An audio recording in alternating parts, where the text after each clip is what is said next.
Hey there, come closer to the fire for a little while.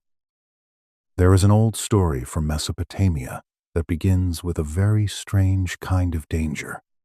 Not a monster at the gate, not an army in the dust, not a king sharpening his bronze blade, but a god lying awake in the dark, listening. He listens to the sound of human life rising from the earth.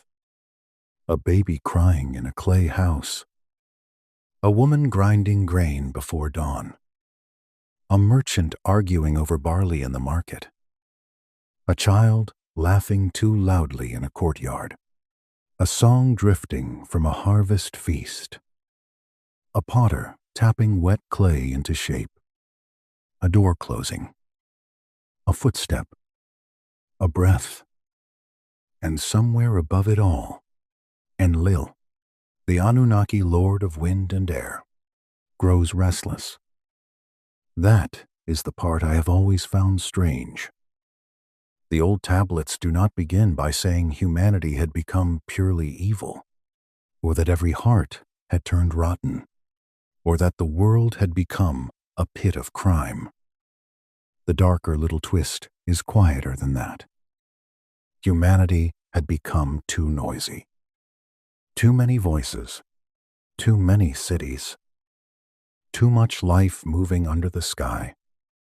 And Enlil, who could stir the breeze and command the storm, decided that the simplest way to bring back silence was water. A flood deep enough to close every mouth. Softly, before we step into the ruins together, if this kind of ancient night story helps you settle down, give it a gentle like and subscribe. It helps more wanderers find these old shadows by candlelight. Now, settle in. Nothing too dramatic. Just let the room dim a little. Let your shoulders drop. Let the fire make its small sounds. We are going very far back tonight, to a land of river mud, reed walls, temple smoke, and clay tablets that still remember a god who wanted humanity gone.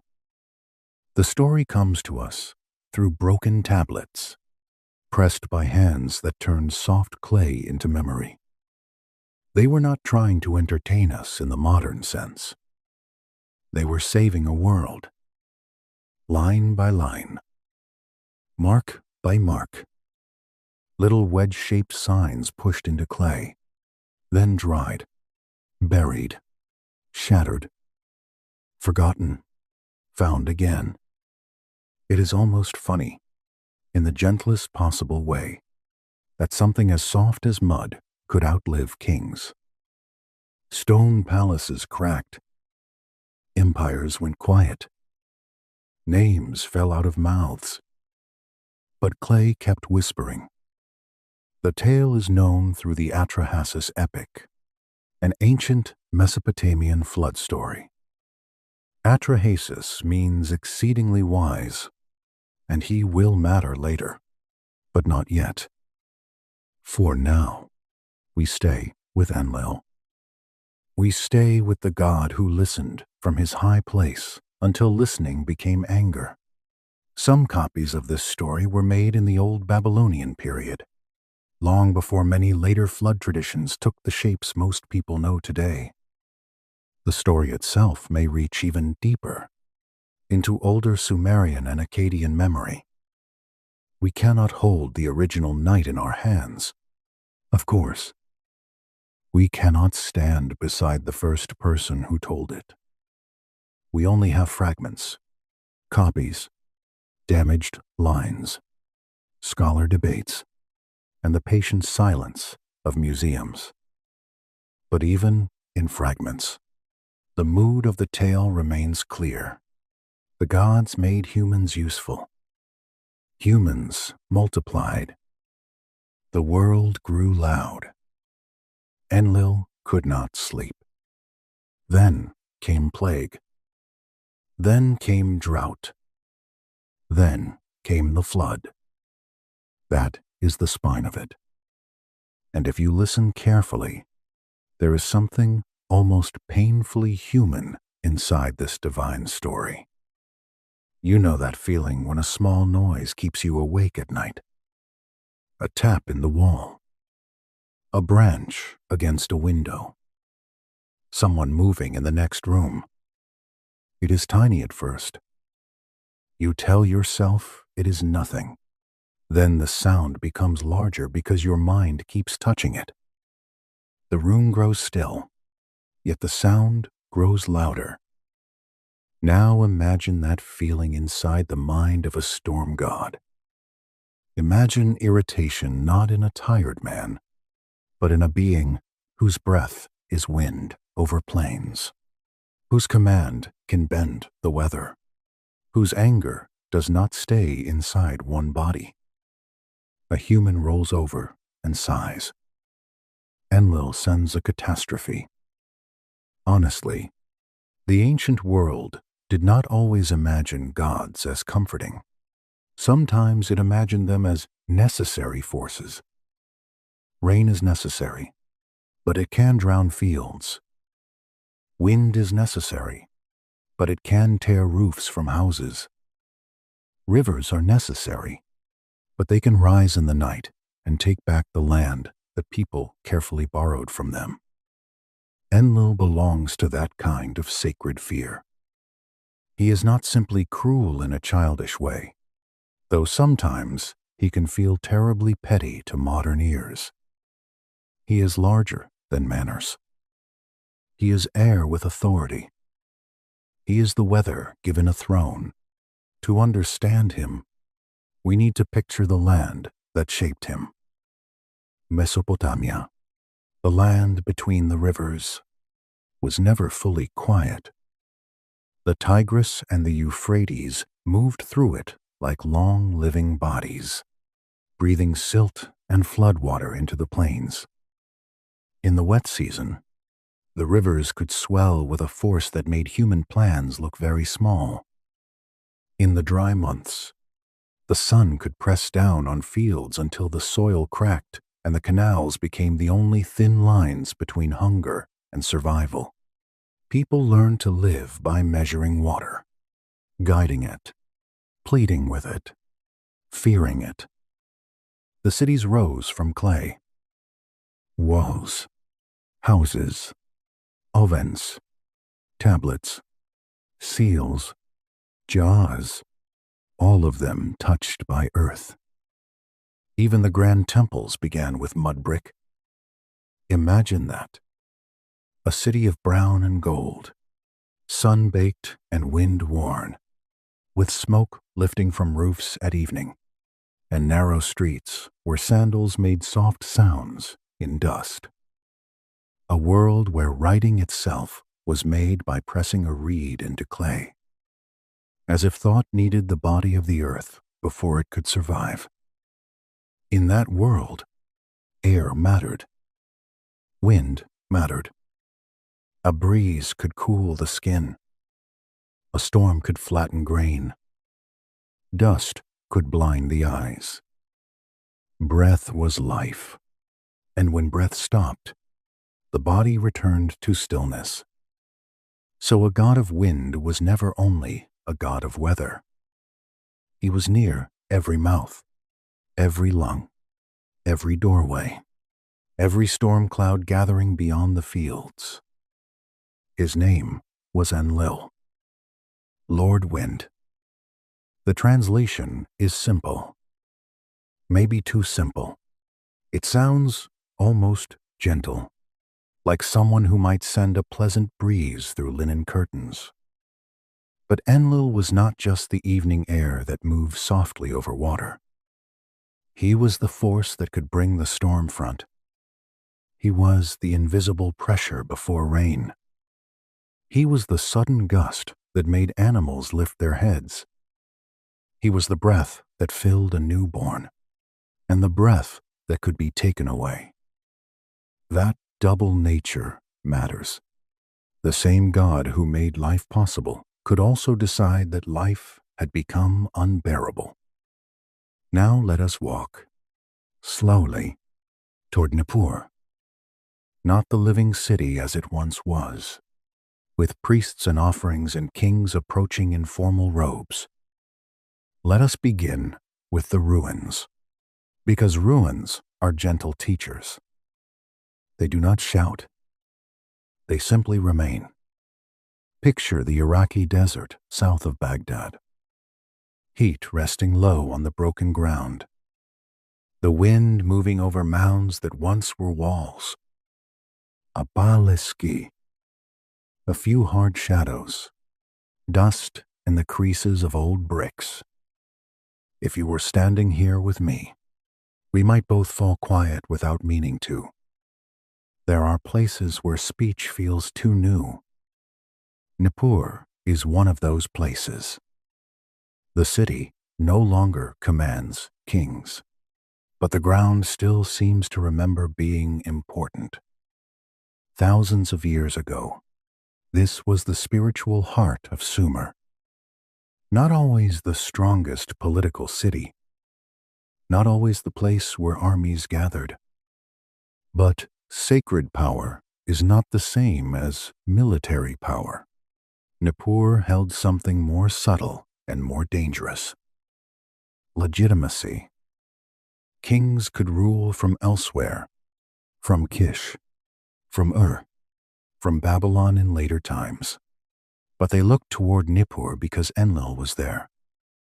Without his blessing, a crown could feel like a pretty object sitting on a worried head. I like to imagine a king arriving before dawn, tired from travel, dust on the hem of his garment, trying to look calm while priests watched him with practiced faces. He has soldiers, wealth, scribes, and a name carved into seals. Yet here, in the holy city, all of that must bow.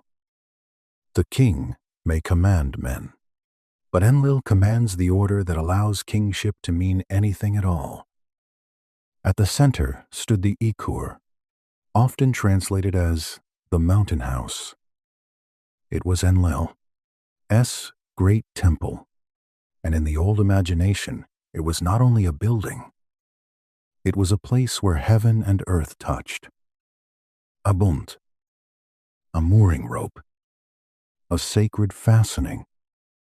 The flat land rose there in the shape of human devotion. Brick upon brick, terrace upon terrace, a made mountain reaching toward the high air.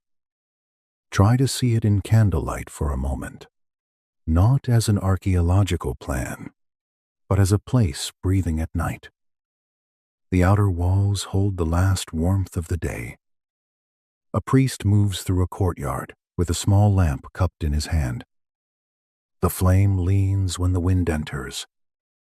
Somewhere, grain is stored in sealed rooms. Somewhere, oil waits in jars. Somewhere, a scribe sits with a tablet on his palm, pressing signs into damp clay while the world outside becomes blue with evening. His reed stylus makes tiny sounds. Press. Lift. Press. Lift. The kind of sound no one notices, until thousands of years later it becomes the only voice left. Above him, the temple rises. Not silent. Exactly. Temples are never truly silent. They have footsteps, murmured prayers, animals shifting, doors turning, bowls placed down, fabric brushing against brick. But all these sounds are organized. Ritual sound, sacred sound, sound with permission. Human cities are different. Human cities spill over. They laugh when they should whisper. They argue. They cook. They cough.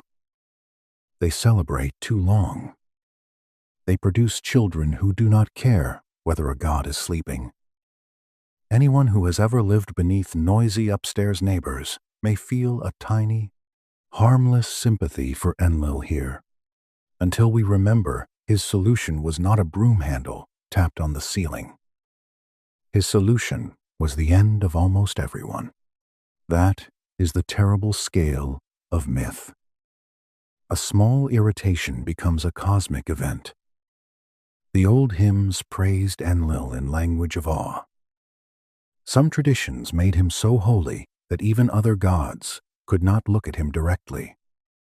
His authority stretched through the divine assembly.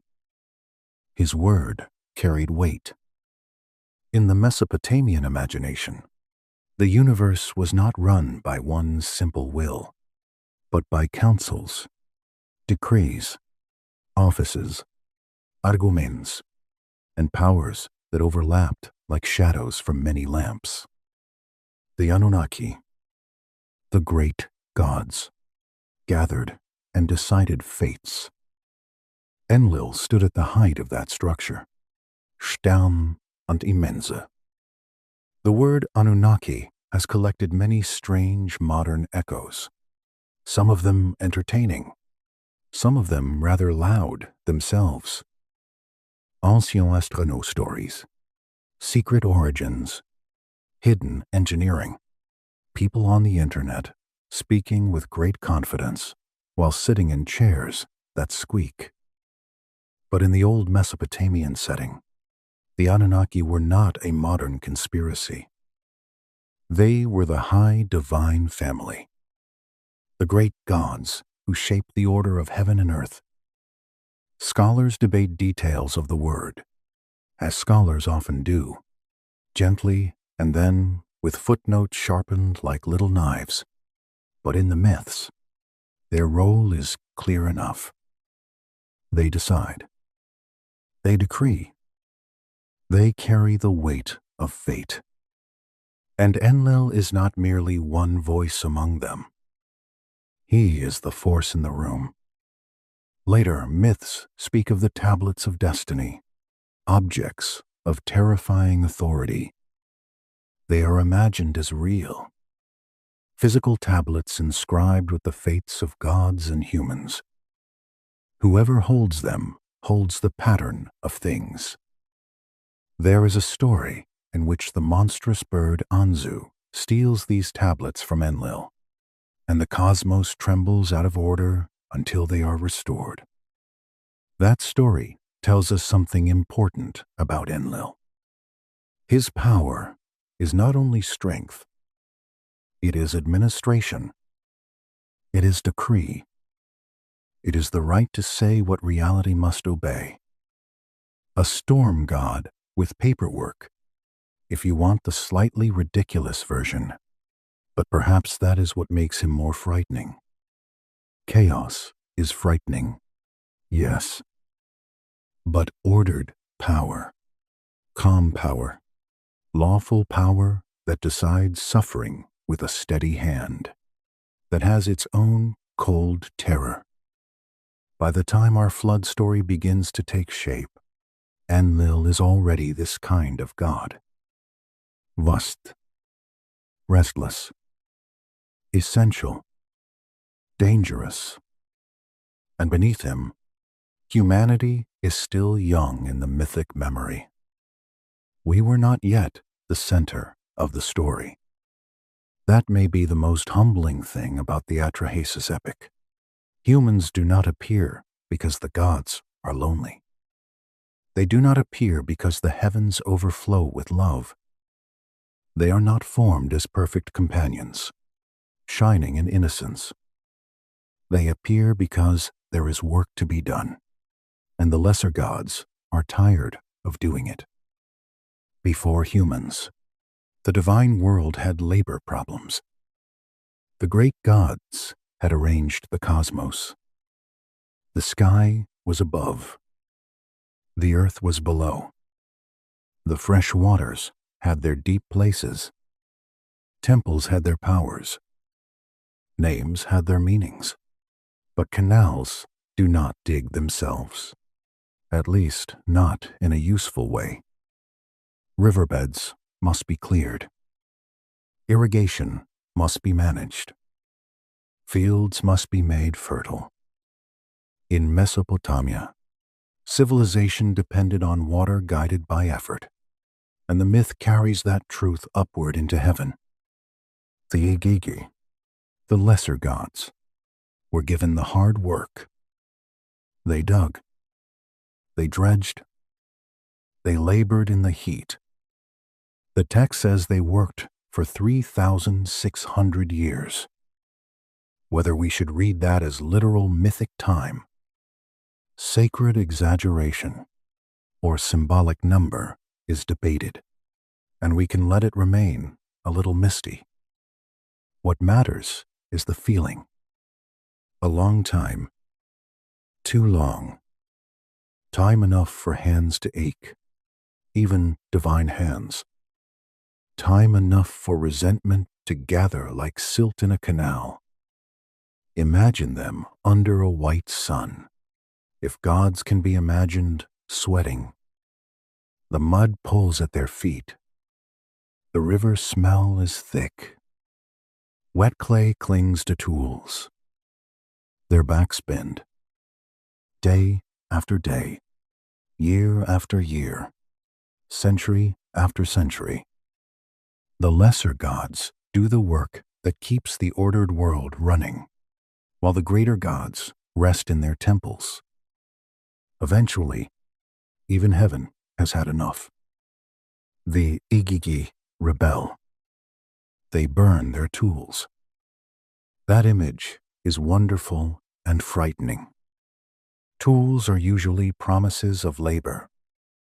Burned tools are a sentence. No more. No more digging. No more canal mud. No more river beds under the sun. In the night, they gather and march on Enlil, temple in Nippur. The sound must have been unlike ordinary city noise, not market noise, not festival noise. A darker rhythm. Feet moving with one intention.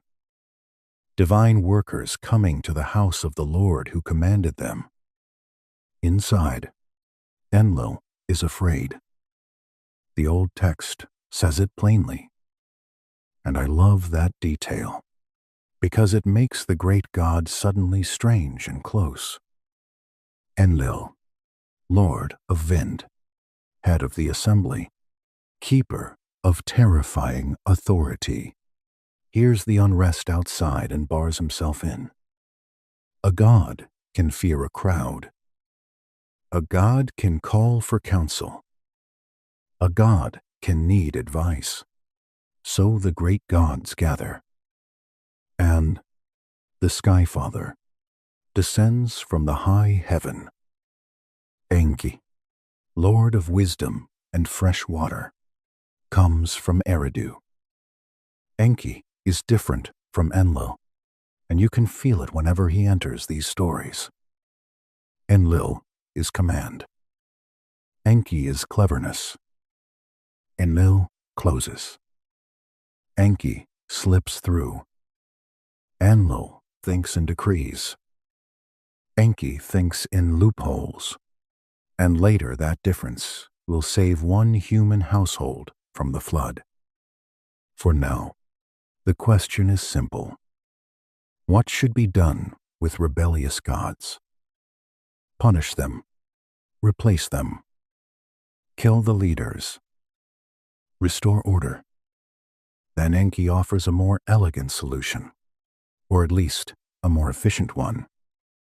Create a new worker. A being lower than the gods. Mortal.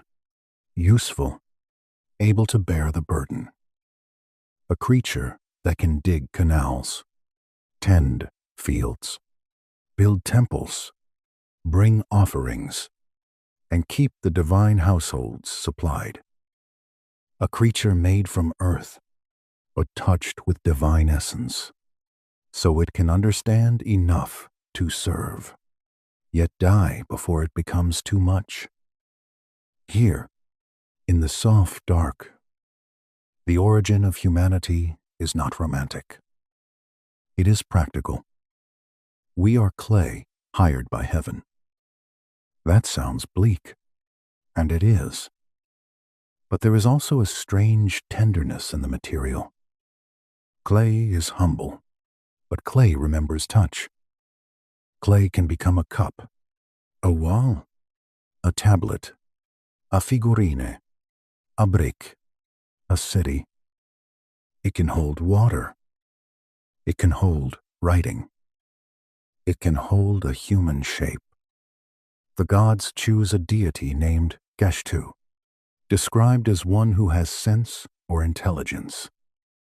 He is sacrificed, and his flesh and blood are mixed with clay by the mother goddess, known in different traditions by names such as Nintu, Baletili, and Ninhursag. Names shift across centuries the way river channels shift across a plain, but the act remains. Divine blood, earth clay, the hands of the mother goddess forming the first human beings. 7 male, 7 female, 14 beginnings. Imagine the chamber where it happens. No need to make it loud. Let it be quiet. A bowl of wet clay, the dark shine of water, the mineral smell of earth. The goddess bending close, hands patient, not hurried. She presses a shoulder into shape, smooths a brow, opens a mouth that has not yet breathed.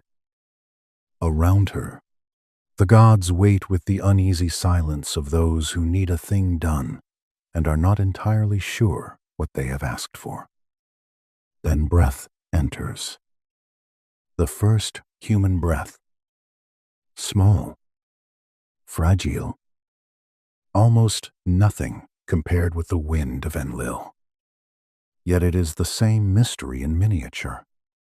Air moving in and out, life announcing itself in the gentlest possible rebellion against stillness. At first, the arrangement works. The Igigi lay down their burden. The canals are tended. The fields open. The temples receive offerings. Smoke rises from altars. Bread is prepared. Beer is poured. Sheep and grain move through the economy of the sacred. Humans bend their backs in place of gods, and the divine order rests again. For a while, Enlil can sleep. That is where the danger begins. Not in failure, but in success. Humans are good at continuing. Give them mud, and they make brick. Give them rivers, and they make canals. Give them a small settlement. With enough time, they make noise. They marry, quarrel, sing, trade, complain about prices, tell stories, lose sandals, misplace tools, overcook bread, and produce children who immediately begin the ancient human art of being louder than necessary. The cities grow. The sound rises. And high in Nippur, or in the divine place behind Nippur, Enlil hears it. Not one voice. Not one cry. The total hum. The thick living murmur of too many humans being alive at once. A civilization breathing in its sleep. The old word in the text can mean noise, clamor, disturbance. Some scholars argue it may suggest more than simple sound, perhaps unrest, overpopulation, social disorder, or humanity pushing against its limits. We cannot be perfectly sure. The tablets are old, and old words carry shadows. But the story gives us a clear image. Enlil cannot sleep. And once that image enters the mind, it is hard to forget. A god of air lying awake because of human breath. Outside, the world goes on without knowing it has become unbearable. A woman lowers a jar into water. A child chases a dog through dust. A farmer checks the canal bank with his heel. A baker slaps dough against the inside of an oven. A scribe wipes one line smooth and begins again. Someone laughs. Someone coughs. Someone sings badly, because bad singing is also eternal. Above them, Enlil listens. The wind stills. The night tightens. And the first thought of destruction begins to move through the mind of the god. The first thing to understand about Nippur is that it did not need to be the loudest city to be the most powerful one. Some cities want attention. They build walls like shoulders. They send armies out. They stamp their names into conquered gates. Nippur was different. It held a quieter power, the sort that does not have to shout because everyone already knows where to bow. It was the sacred city of Enlil, and in the old Mesopotamian mind, that meant the order of the world passed through it like wind through a narrow doorway. The ruins now are low and broken, touched by desert light.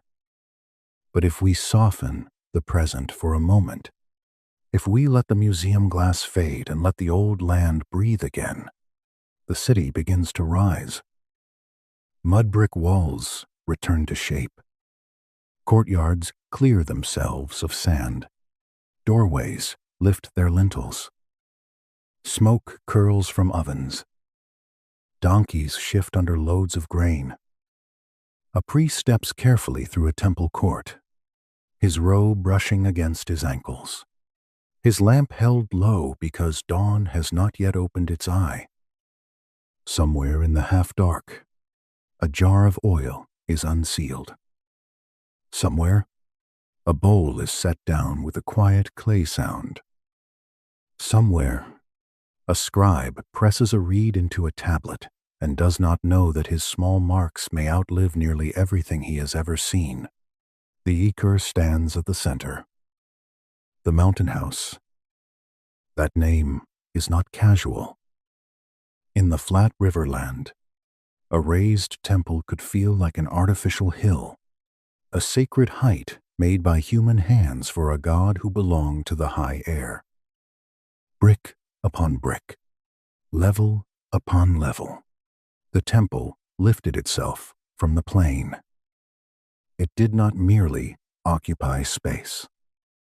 It connected spaces. Heaven above, earth below. Divine authority and human obedience tied together in one enormous knot of clay. Ritual and belief. Ancient hymns remembered the Ekur as a shining place, a place made holy by Enlil himself. The ground beneath it was imagined as the bond of heaven and earth, not a metaphor in the thin modern sense. For the people who worshipped there, sacred geography was real geography. A temple could be a hinge. A city could be a center. A room could be where a god heard the world. I always find that idea quietly unsettling. We tend to think of distance as safety. The gods are far away. Therefore, maybe they do not notice every small thing. But in Nippur, closeness was the point. Enlil was near. The air was near. His temple was the mooring point between realms, and every prayer, offering, and royal request rose into that closeness. Kings came there because power needed Enlil, breath upon it. Imagine one arriving after days on the road. His sandals are dusty. His attendants are tired. His scribes protect tablets wrapped in cloth. His gifts are counted again and again, because people have always become anxious when approaching anyone who can say no. He may be strong in his own city. He may have soldiers who would die for him, or at least say so loudly in public. But here, before Enlil, he is only a man asking the universe to agree with his ambition. The priests know this. They move with the calm of people who serve something older than a throne. Their voices are low. Their gestures measured. They do not need to threaten the king. The temple itself does that gently enough. Tall walls, sacred rooms, the smell of oil, wool, grain, smoke, and old clay. The sense that many kings have stood here before, and all of them are now dust. This was Enlil, S-world. And Enlil was not a soft household god who stayed politely in one corner of life. He was woven into kingship, storm, fate, and the ordering of existence. In some traditions, his father An, the sky god, held the highest cosmic position in name. But Enlil was the one whose authority moved actively through the world.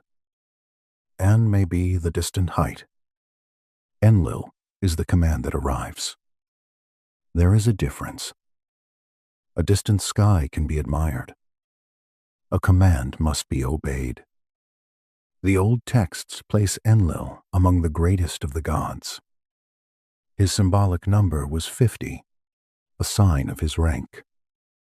He sat at the head of the divine assembly, the Anunnaki, those great powers whose decisions shaped the fates of gods and humans. When later ages speak casually of the Anunnaki, they often drag the word into bright, modern rooms full of speculation, alien, secret bloodlines, and dramatic background music. That can be fun in its own strange way, like listening to someone explain the universe after too much coffee. But the older world is already mysterious enough without dressing it in a silver suit. For the ancient Mesopotamians, the Anunnaki were the high gods, the great divine council. Their world was not simple. It had ranks, offices, debates, decrees, rivalries, and rules. The gods could argue. They could fear. They could hunger. They could swear oaths. They could also make decisions so large that human beings would experience them as weather, famine, plague, or flood. Enlil sat in that assembly as a figure of terrifying weight. In myth, he is linked to the tablets of destiny, the sacred tablets on which the fates were inscribed.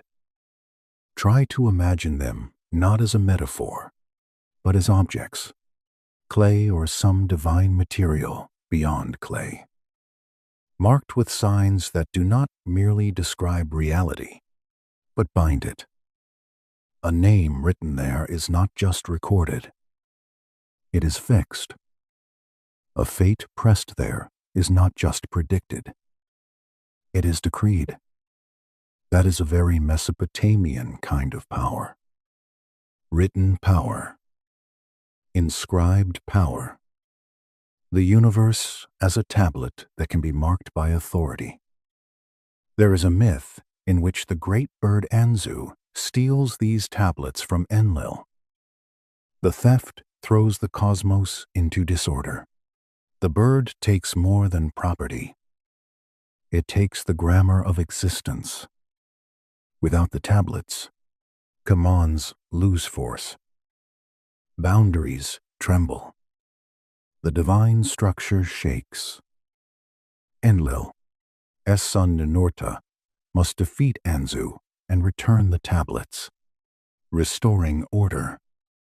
That story is not the flood story, but it helps us feel the kind of God Enlil is. He is not merely angry wind. He is the keeper of order. And that makes his later rage at humanity more chilling, because he does not see destruction as chaos. He sees it as restoration. The world is noisy. Silence is order. Water will correct the imbalance. That is how a storm god thinks when mercy is not the first language of heaven.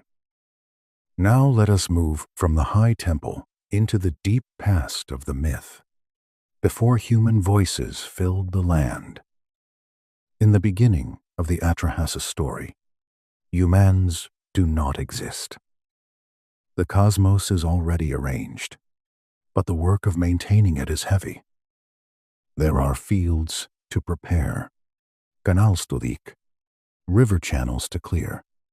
This detail is important because it shows how deeply the myth grows from Mesopotamian soil. In a land between rivers, survival depends on water management. Too little water, and crops fail. Too much water, and homes dissolve back into mud. The canal is civilization drawn as a line through earth. So the gods themselves begin as laborers. Not all of them, of course. The great gods hold rank. The lesser gods, the Igigi, carry the burden. They dig the canals. They dredge the rivers. They bend to the work that makes life possible. The text says they labor for 3,600 years. Let that number become a feeling rather than a math problem. A time so long it becomes a weight. A time long enough for resentment to harden. Day after day, they cut into the earth. The mud grips their tools. River water glints in the sun. The air trembles with heat. Their hands ache, or whatever the divine version of hands might do when divine patience runs thin. At first, perhaps, they obey because order is order. Then they obey because they must. Then obedience becomes bitterness. There is a special kind of silence before rebellion. It is not peaceful. It is packed tight. It waits. One night, the Igigi stop. Tools are lifted, but not for work. Fires are made, but not for warmth. The instruments of labor are burned. The smoke rises into the dark like a message written badly but understood perfectly. No more. The lesser gods gather together and move toward Enlil. Stimpla, picture that slow approach. The city sleeps uneasily. Docks steer. Lamps tremble behind reed screens. The temple walls hold the night air. Then come the footsteps. Many of them. Not the scattered steps of worshippers. Not the soft movement of priests. A crowd with purpose. A divine crowd, angry and tired, surrounding the house of the god who rules them. Inside, Enlil hears. Here is one of the most revealing moments in the story. He is afraid. The great lord of wind, the high authority of Nippur, the god whose approval kings require, feels fear. Not because he is weak, but because order is being challenged at its root. A laboring class of gods has refused the structure of heaven. The machine of the cosmos has begun to make a grinding noise. Enlil calls the other great gods. An comes down from the high sky. Enki comes from Eridu, from the deep, fresh waters. Clever, patient, difficult to trap. Enki is the kind of god who sees cracks in walls and calls them doors. He will become essential later, when Enlil demands silence and Enki finds a way to make a wall listen. But first, the council must solve the rebellion. The gods consider punishment. That would be simple. Terribly simple. Find the leaders. Destroy them. Make an example. Restore fear. Enlil, X-World, understands authority, and authority often reaches first for force. But the rebellion has exposed a real problem. Someone must do the work. Even if the Agigi are punished, the canals remain, the riverbeds remain. The sacred economy still needs hands. So Enki proposes another way. Create humans. A new kind of worker. Mortal. Limited. Strong enough to carry baskets and shape fields. Weak enough to remain beneath the gods. A being made from earth, mixed with divine blood, carrying intelligence, not as freedom, exactly, but as usefulness. It is a chilling origin when said plainly. We are not born from a divine hug. We are born from a staffing crisis. A little dark humor helps here, because otherwise the idea sits heavily on the chest. The first human job description was basically, congratulations, you are alive. Here is a canal. Yet the myth does not feel silly. It feels ancient and practical. Human beings knew labor. They knew that temples needed food. They knew that fields did not care about poetry unless someone also repaired the irrigation ditch. So they imagined their origin in the shape of their world. Clay, blood, work, breath. The gods choose Geshtu, a god associated with intelligence or sense. He is sacrificed so that his divine essence can be mixed into the new creature. The mother goddess, known by several names across traditions, takes clay from the earth. She mixes it with flesh and blood. In some versions and interpretations, this act gives humanity a divine element, but also ties us permanently to mortality. We are shaped from what can dry, crack, and return to dust. Let the scene slow down. The chamber is dim. The air smells of wet earth. Clay rests in a vessel, dark and cool. The goddess lowers her hands into it. The sound is soft, almost like a riverbank giving way under careful fingers. She folds the divine substance into the earth, and the mixture becomes something neither fully God nor merely mud. Something in between. Something capable of prayer and complaint, which is a very human combination. She shapes bodies. One shoulder, then another. A mouth. A brow. The hollow where breath will move. The first forms are small before the watching gods. Not small in size, perhaps, but small in power. Vulnerably. New. Unaware that they have been created to solve a problem older than they are. 7 male, 7 female. The first 14 humans. No trumpets. No golden throne. just clay and breath. When life enters them, the sound must be almost nothing. A first inhale, a little movement. Eyes opening on a world where the gods are already waiting with expectations. I sometimes wonder, in the soft, useless way one wonders about myths at night, whether the first humans felt awe or fear, or only the simple confusion of being awake. Perhaps they looked at their hands. Perhaps they touched the clay still drying on their skin. Perhaps they heard Enlil, its wind, before they understood what a god was.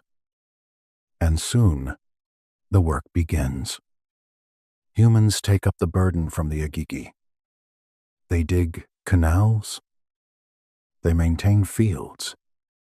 They raise temples. They bring offerings. They grind grain, bake bread, brew beer, tear animals, carry baskets, lift bricks, and keep the divine households supplied. The lesser gods are freed from toil. The great gods receive their food. Smoke rises. Ritual continues. The world is balanced again. For a while, the arrangement is almost peaceful. This is the part of the story where nothing seems wrong, which in old myths usually means something is quietly becoming wrong. Human beings multiply. A settlement becomes a town. A town becomes a city. A city becomes many cities, each one thick with movement. The canals glitter in morning light. The fields green after irrigation. The temple storehouses fill with grain. Children are born, and then their children are born, and the small human sound of one generation becomes the layered sound of a people. At dawn, the city wakes like a body. First the animals. A goat shifting against a wall. Birds moving under the roofline. Then the fires. Then the grinding stones. Stone against grain. Slow and circular. Then sandals and alleys. A potter turning clay. A trader clearing his throat. A mother calling a child who has absolutely no intention of coming quickly, because some things in human nature may be older than writing. Water jars knock gently against hips. Metal rings. Someone laughs too early. Someone argues over a measure of barley. Someone sings to make work lighter. All of this is life. To humans, it is ordinary. To Enlil, it becomes a disturbance. The tablets describe the problem after a long span of time. 1,200 years pass in the rhythm of the poem. Again, we do not need to treat the number like a calendar hanging on a wall. Mythic numbers breathe differently. They stretch. They symbolize. They create distance. What matters is that humanity has grown beyond its first quiet usefulness. The created workers have become a population. The population has become a clamor. The word used in the old tradition can be translated as noise. Clamor, disturbance. Some scholars argue it may hint at rebellion or disorder rather than simple loudness. That is worth keeping in mind. Ancient words are like old wells. You can lower a bucket and still not know how deep the water goes. But the story gives us the image of Enlil unable to sleep, and that image is too powerful to ignore. He lies in the divine quiet, and the human world keeps reaching him. The sound rises through the night, Not one sound, but all sounds braided together. Babies crying, lovers whispering, dogs barking, doors closing, drums from festivals, workers before sunrise, priests chanting, merchants disputing, the rustle of reed mats, the cough of the sick, the laugh of someone who has forgotten that gods might be listening. Enlil hears the city as a single restless creature, and he wants it quiet. The first response is plague. The story does not need to dwell on suffering, and neither will we. We can keep the horror at the edge of the lamp. Illness moves through the cities. Houses grow still. Market noise thins. Fewer footsteps cross the courtyards. The grinding stones slow. Families speak in lower voices. The great clamor decreases, and in the high chambers of divine authority, Enlil rests again. For a while, then humanity returns. That is another unsettling truth in the story. Human life is fragile one by one, but stubborn in the whole. People mourn, and then they plant. They lose, and then they build. A child is born in a house that has known grief. A market reopens. A canal is repaired. Someone laughs again, perhaps too loudly. The sound creeps back into the world, not as defiance at first, but as survival. Enlil hears it. The second response is drought. The rains are withheld. The sky becomes a hard lid. Fields pale. Canal edges crack. Seeds wait in dust. Animals nose at empty troughs. The river breath grows shallow. Hunger moves softly, room by room, never needing to raise its voice.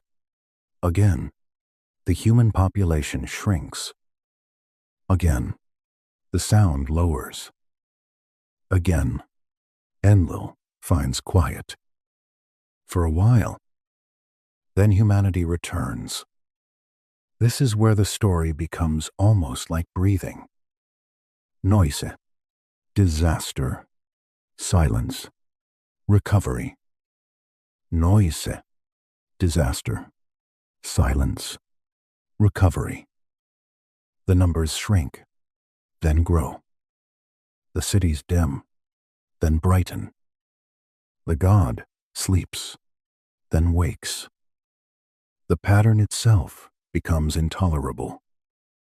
Enlil does not want management anymore. He wants an end. Somewhere in the mythic dark, the thought gathers like storm cloud over the river plain. Plague was not enough. Drought was not enough. Famine was not enough. Human beings keep coming back with their jars, their songs, their children, their complaints, their ridiculous talent for filling silence. So Enlil calls the gods again. This time, he does not ask how to reduce humanity. He asks how to erase it. The answer will be water. And water in Mesopotamia is never just water. It is blessing when guided. It is food when held in canals. It is life when poured at the right time. But when it rises without limit, it becomes the old fear under every river civilization. The bank disappears. The field disappears. The road disappears. The wall softens.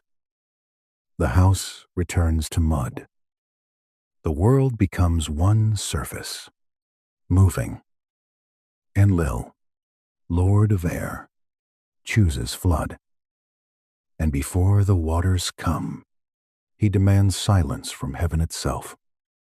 The gods must swear not to warn humanity. That oath is one of the coldest moments in the story. A council of divine powers agreeing to let the created workers sleep beneath a sealed sky. No warning in the market. No dream sent plainly to a mother. No voice over the canal bank.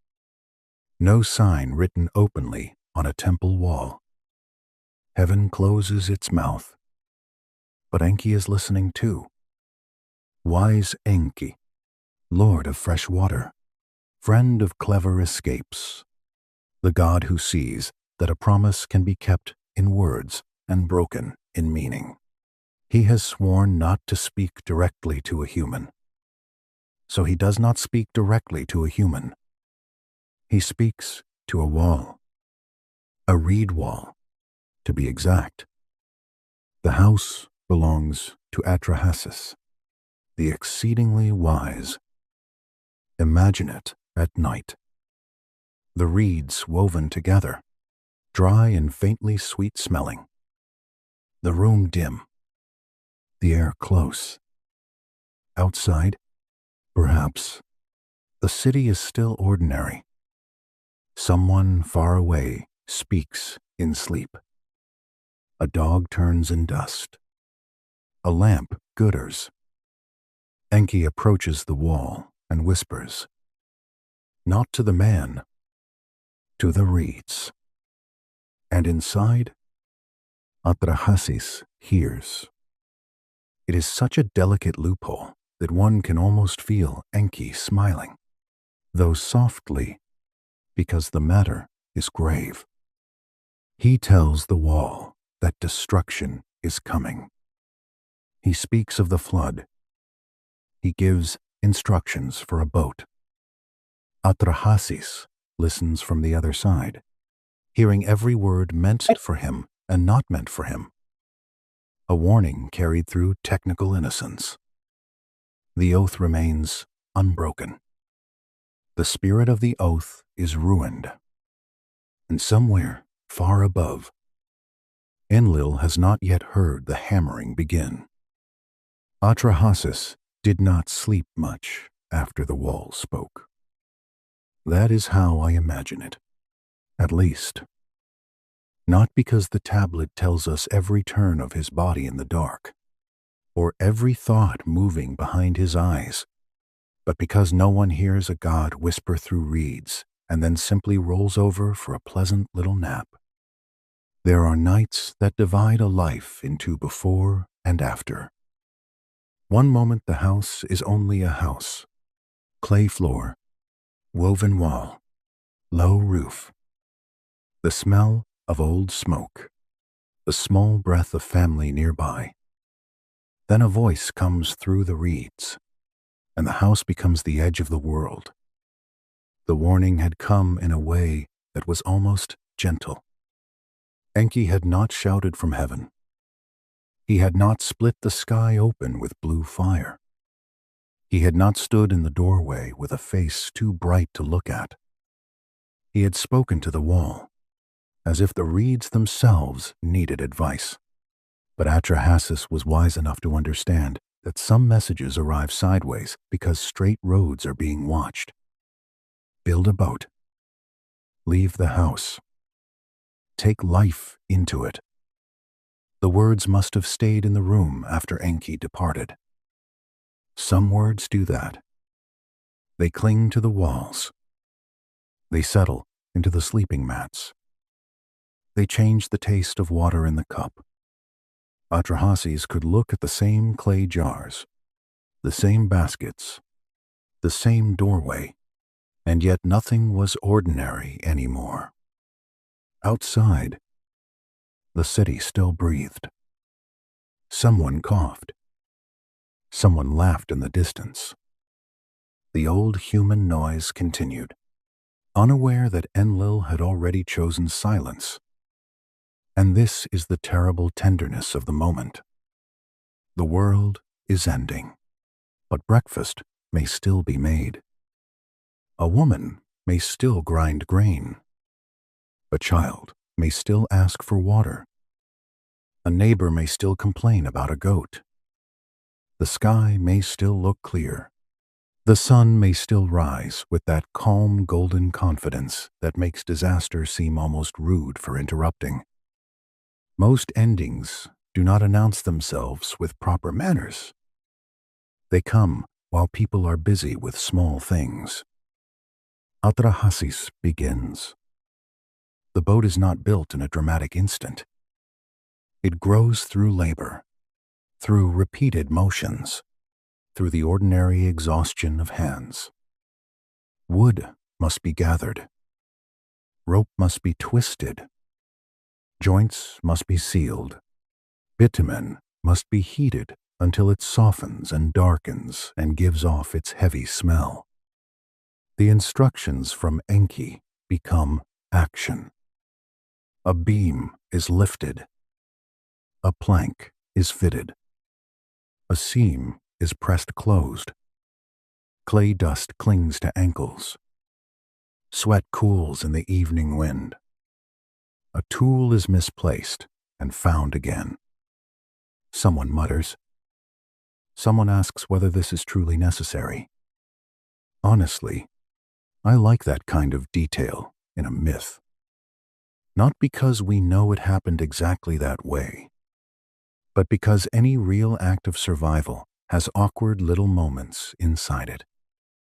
Even the saving of life probably includes splinters, sore backs, and one person standing with a rope in his hand, looking completely confused. The neighbors watch. At first, they may only be curious. A large boat in dry land has a way of attracting attention. People are polite for a short while, because polite curiosity is easier than fear. Then curiosity becomes amusement. Then amusement becomes gossip.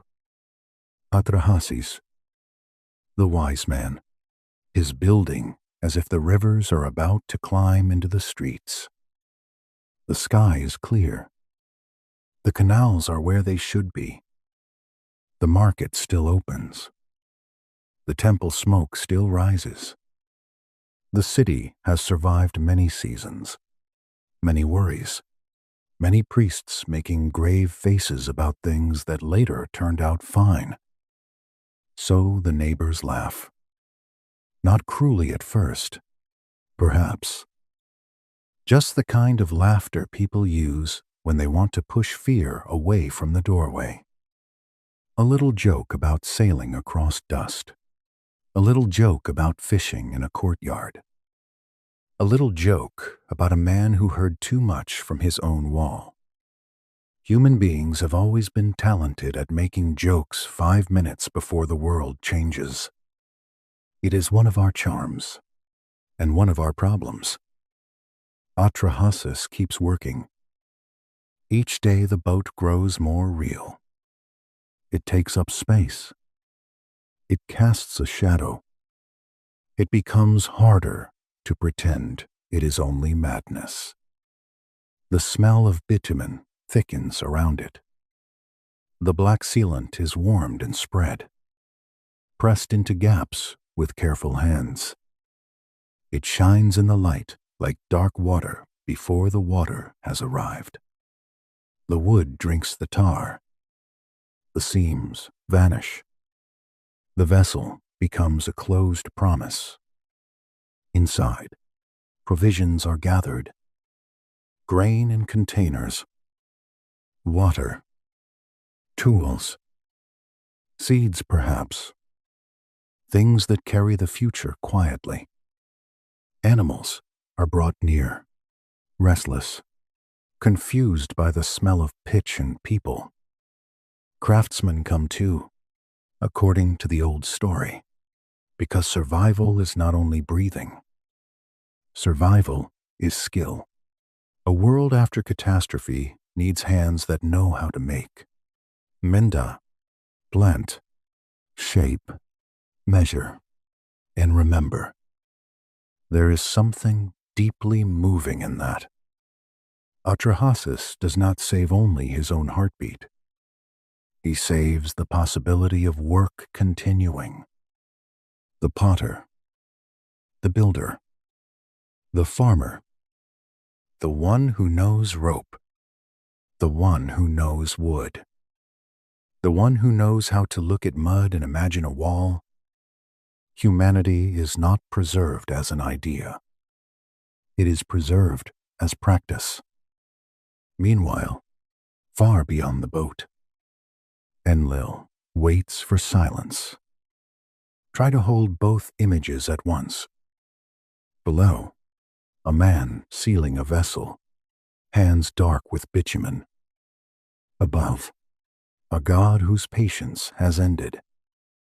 Below, animals shifting in dust. Above, divine oaths still cold in the air. Below, neighbors speaking in doorways. Above, the Lord of Wind, certain that the noise of humankind will soon be washed away. The oath matters. The gods had sworn not to warn humanity. That is what makes Enki, Et's trick so delicate. He had obeyed the letter of the command. He had spoken to a wall. The reeds had carried the warning, and Atrahasis had listened. It is almost comic, if one is brave enough to smile near the edge of a flood. A god defeated by grammar. A divine conspiracy undone by the fact that walls, unfortunately for Enlil, have ears when Enki wants them to. But the smile fades quickly, because the sky begins to change. At first, perhaps, it is only a weight in the air. The kind people feel in their bones before rain. The wind pauses and then returns from the wrong direction. Animals grow unsettled. A bird crosses low over the roofs. The heat feels trapped beneath the clouds. Someone looks up from the market and notices the color of the horizon. A storm in Mesopotamia was not a small thing. Rain could be blessing. Yes, but blessing has limits. A little water brings grain. Too much water takes the field back into itself. The people of the river plain knew this in their bodies. They had seen banks soften. They had seen canals overflow. They had watched mud brick walls become mud again. Water was life with a second face. Then Adad, the storm god, enters the story. The thunder comes, not a polite rumble at the edge of the sky, but a sound that seems to roll over the roof of the world. The clouds darken. Day loses its shape. Light drains from courtyards and streets. The city becomes a place of lifted faces. Rain begins, and then rain becomes sheets. And the sheets become a curtain so thick that distance disappears. The familiar world is rubbed out one doorway at a time. Atrahasis enters the boat. This moment should be slow. A foot on the ramp. A hand touching the frame. A final glance toward the house that will not be a house much longer. The reed wall that saved him may still stand behind him, quiet now, having done its strange sacred work. Family members move inside. Animals resist and then yield. Containers are dragged. Voices lower. Someone calls a name. Someone answers. The last object is carried in. The opening is sealed. Outside, the rain hardens. Inside, sound changes. The world of open air becomes a world of wood. Rain strikes above. Water runs along the sides. Animals breathe close together. People shift in the dark, careful not to step on what must not be broken. A lamp may flicker, if a lamp can be kept.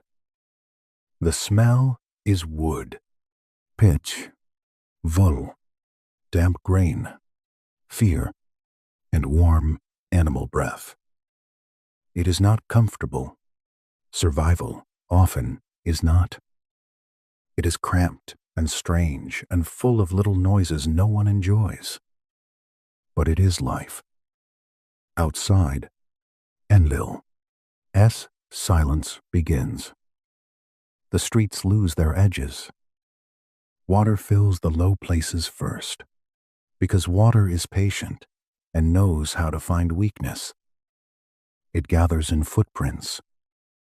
It runs along walls. It slips beneath doors. It turns alleys into streams. Then streams into channels. Then channels into one moving surface. The canals overflow their banks. The river forgets its proper place. The old boundaries, field and road, house and courtyard, city and plain, begin to dissolve. Mud brick softens under the assault. Roof sag. Reed fences bend. Storage jars roll and vanish. A wooden stool turns slowly in brown water, a small foolish object in a divine catastrophe. These are the details that make a flood feel real. Not the grand statement that the world was drowned, but the small things floating away from hands that once used them. The boat lifts. At first it may groan, reluctant to become what it was built to be. Then the water takes its weight. The ground falls away beneath it. The vessel moves, perhaps only a little at first, and everyone inside understands that there is, quote, no returning by choice. The city is no longer below their feet. It is beneath the water. There are moments in myth when the human mind cannot measure what is happening. A family can understand a house lost. A farmer can understand a field ruined. A city can understand a terrible flood season. But the Atrahasis story reaches for something wider. A flood so great that the land itself disappears. A catastrophe not local in feeling, but cosmic. Enlil did not send inconvenience. He sent erasure. The rain continues. Time inside the boat becomes thick.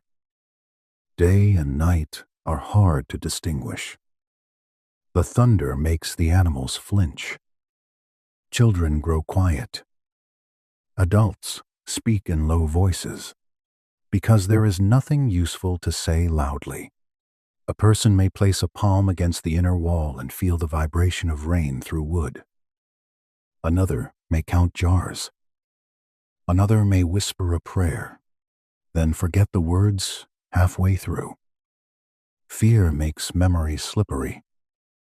Atrahasis listens. He had listened to the wall. Now he listens to the flood. There is a strange symmetry there. First, salvation came through a soft whisper in reeds. Now destruction speaks through water on every side. The same ears that received the secret warning must endure the public roar of Enlil's decision. Above, in the realm of the gods, the plan at first seems complete. Human noise falls away. No markets.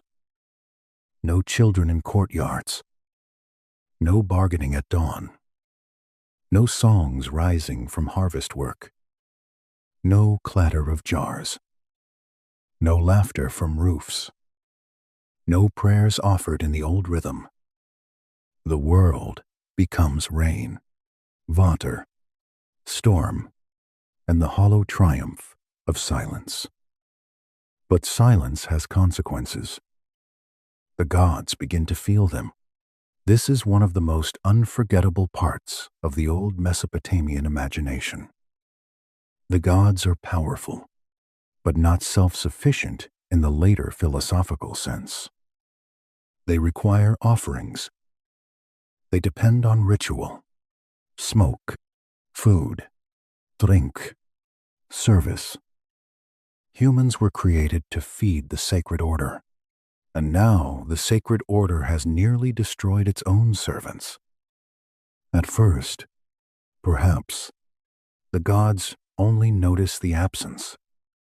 No smoke from altars, no bread laid out, no beer poured, no sheep prepared, no voices calling divine names in the temple courts.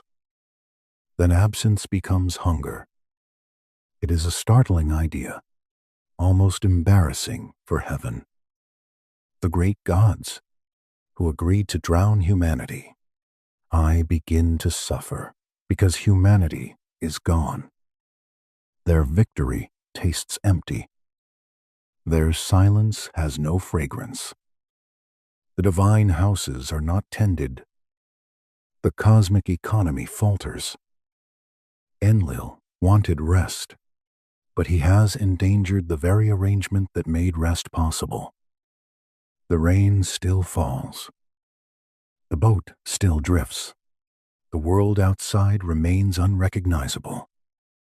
And somewhere in that dark water, the future of humanity floats inside a sealed vessel, protected by a loophole, by wisdom, by Vedwood, by black bitumen, and by one god who knew that a wall could hear what a man was forbidden to be told. The storm does not rage forever. No storm does. Even divine wrath has a rhythm. The thunder moves farther away. The rain loosens. The hard drumming becomes a softer tapping, then a scattered sound, then a memory in the ears. The boat continues to move on water that has covered too much. Inside, people wait because waiting is sometimes the only sacred act left. Atrahasis cannot yet see the world. He can only sense change. The air is different. The vessel rocks more gently. The animals settle. The darkness feels less crowded.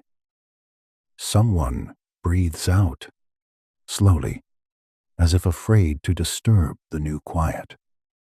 No one knows what remains outside.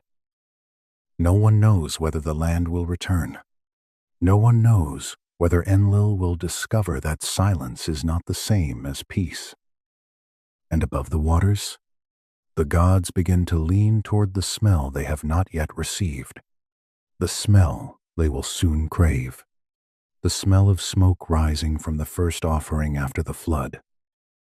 When the waters finally began to lower, they did not give the world back all at once. That would have been too kind, and myths rarely hurry toward kindness. The flood withdrew slowly, like a vast animal releasing something from its mouth. First, there may have been only a change in the movement beneath the boat. Then, a slight stillness. Then the sense that the vessel no longer drifted with the same helplessness. Water brushed the sides instead of striking them. Somewhere below, hidden by the brown surface, the earth was returning. Atrahasis waited. Waiting after terror is its own strange country. The body still expects noise. The heart still leaps at small sounds. A rope creaks, and everyone looks up. An animal shifts, and someone thinks of thunder. A drop of water falls from the roof beam, and for a breath it is almost the whole storm again. Fear leaves echoes. It does not close the door politely behind itself. Inside the boat, the air must have been heavy, with life kept too close for too long. Wool, damp wood, grain, pitch, tired skin, animal breath. No one inside would have smelled clean, and no one would have cared very much. Cleanliness belongs to ordinary days. Survival has different manners. Then comes the moment when the door is opened. Let it be slow. Hands at the seal. Wood resisting. Bitumen clinging. A line of light entering first. Thin and pale, almost shy. The people inside blinking toward it. Dust is gone for now.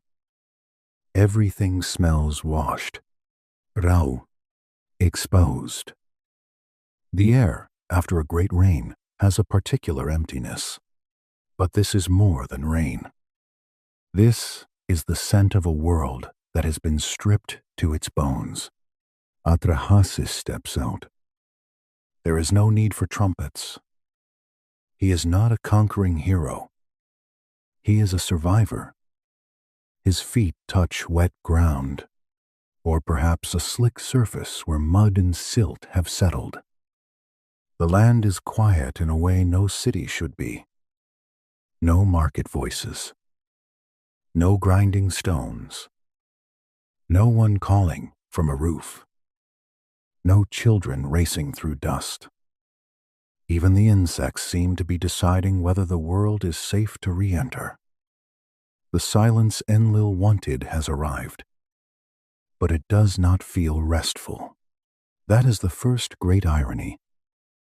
Enlil wanted the end of the clamor, the stopping of human disturbance, the return of stillness deep enough for a god to sleep. Yet when the sound is gone, the world feels less ordered, not more. It feels abandoned. A silent field after harvest is one thing. A silent civilization is another. Atrahasis looks over what remains. The story does not need us to make the scene graphic. We can keep it soft, because the old sorrow is heavy enough. There is water in places water should not be. Broken reeds tangled in mud. Objects carried far from their homes. A jar lodged against a branch. A piece of woven mat half buried in silt. A temple step stained by the flood line. The things of daily life have become evidence.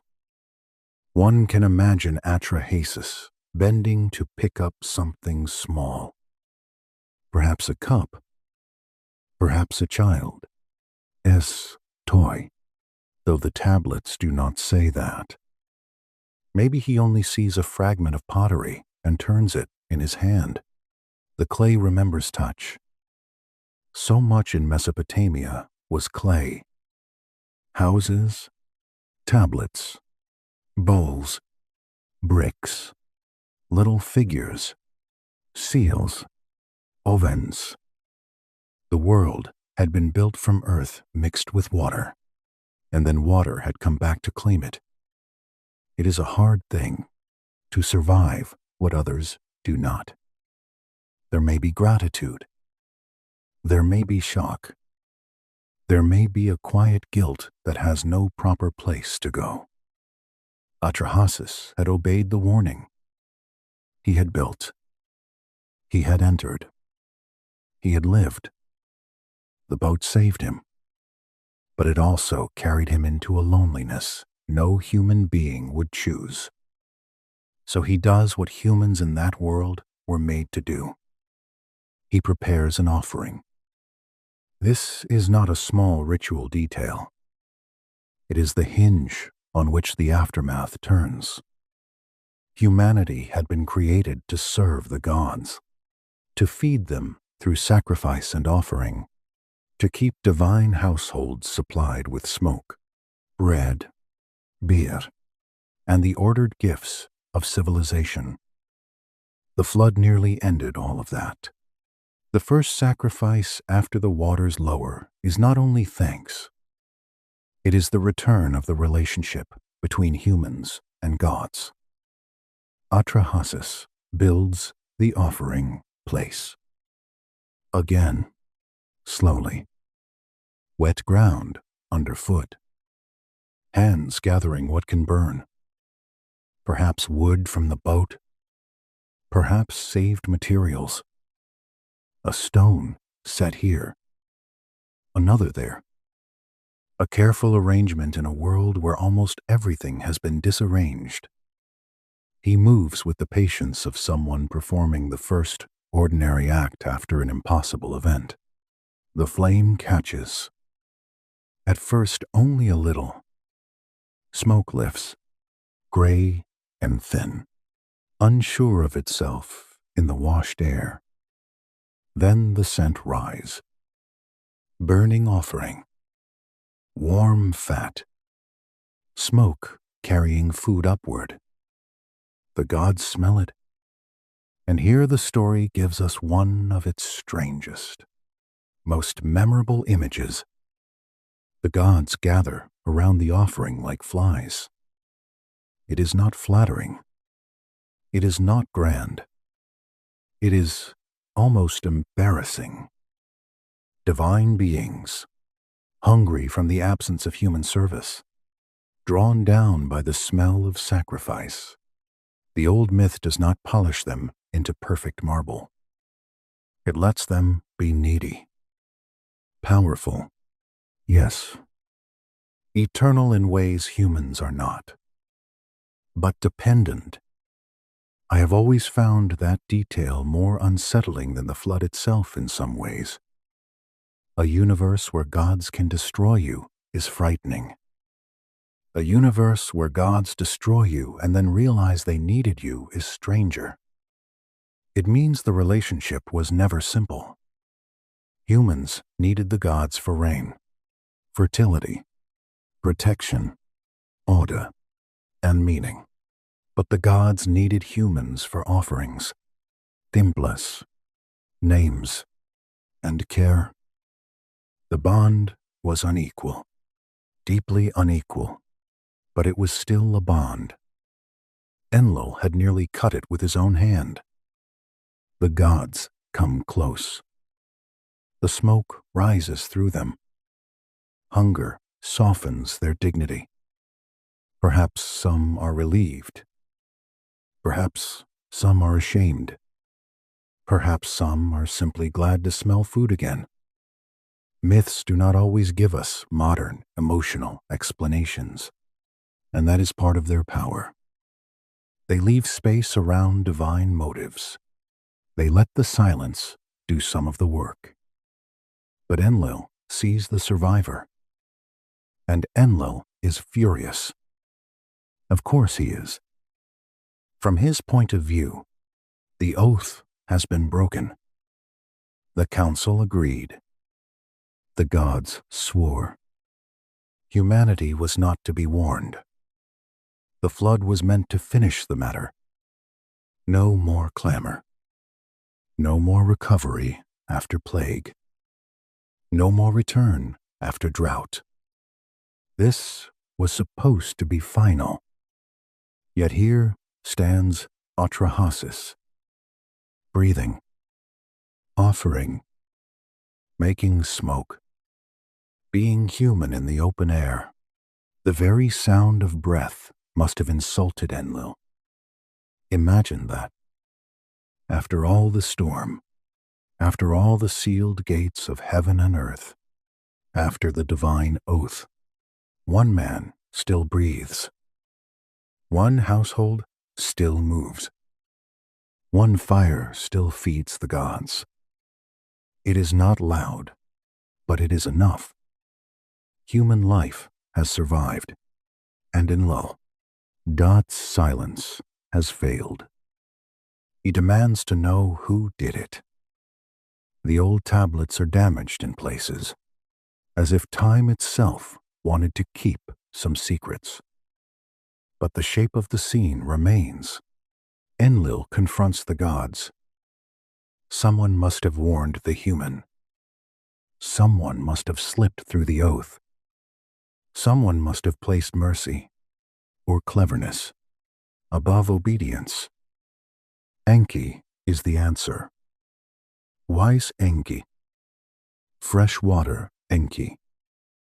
The god of hidden paths and careful wording. He does not need to deny too much, because the trick has already succeeded. He did not speak to Atrahasis. He spoke to a reed wall. The wall, being a wall, was not under oath in quite the same way. Atrahasis happened to hear. A very fortunate accident, if one enjoys divine mischief. There is a little humor there, but it is nervous humor, the kind one uses when standing between a storm god and the last surviving family. Enlil. Anger is more than personal embarrassment. It is the rage of authority when a loophole exposes the limits of command. He bound the gods with an oath, but Enki revealed that law and wisdom are not always the same thing. Enlil wanted obedience to the plan. Enki preserved the system that Enlil had forgotten he depended on. The council must decide what comes next. They cannot simply return to the old arrangement as if nothing happened. That is the tragedy of the myth. The flood is over, but its logic remains. Enlil still fears human increase. The noise may return. The cities may rise again. Children may be born. Markets may open. Songs may lift into the night. The god who wanted silence has not become a lover of crowds. Yet the gods have learned something too. A world without humans is a hungry world. No offerings. No temple service. No bread laid out. No beer poured. No smoke from altars. No hands to repair canals. No voices to call the divine names. The gods can drown humanity, but they cannot enjoy the results for very long. So they compromise. And the compromise is dark. Humanity may continue, but it must be limited. The old text speaks of measures that restrain population and shorten human certainty. Death will remain. Some infants will not live. Some wombs will not open. Some women will be consecrated to the gods and not bear children. Human life will go on, but never without loss standing nearby. This is one of the hardest parts of the Atrahasis story, because it turns suffering into policy. Miscarriage, infant death, infertility, mortality, grief. These are not explained as random accidents in the mythic world. They become part of the divine structure that prevents another crisis of overpopulation and noise. The explanation is not comforting in the modern sense. It is severe. It says that human sorrow is woven into cosmic balance. We do not have to accept that worldview to feel its ancient weight. For people living in a world of fragile births, sudden illness, uncertain harvests, and rivers that could both feed and ruin them, the myth gave a pattern to pain. It did not make pain gentle, but it placed pain inside a story. And sometimes, for human beings, a hard story is less terrifying than no story at all. Atrahasis survives. Humanity continues. But from this point onward, human life carries limits like hidden marks pressed into clay. No one lives forever. No city stays quiet forever. No generation holds the earth without handing it back. Breath enters. Breath leaves. A child grows. A face wrinkles. A name is spoken, then spoken less, then stored in a tablet, then broken, then perhaps found again after thousands of years by someone brushing dirt from signs they can barely believe are still legible. That is deep time. A human life feels large from the inside. It should. Your worries matter when you are the one carrying them. Your loves matter. Your small room, your tired hands, your late-night thoughts, your private griefs, they matter. But deep time has a way of making every human sound small enough to fit inside a clay mark. Maybe that is why Enlil feels so frightening. He hears the whole. We hear the one. To us, a child laughing in a courtyard is not noise. It is life. To us, a market at dawn is not clamor. It is bread, gossip, survival, the little theater of being human. To us, a city humming in the night is not rebellion. It is proof that people have endured long enough to make another day. To Enlil, it becomes disturbance.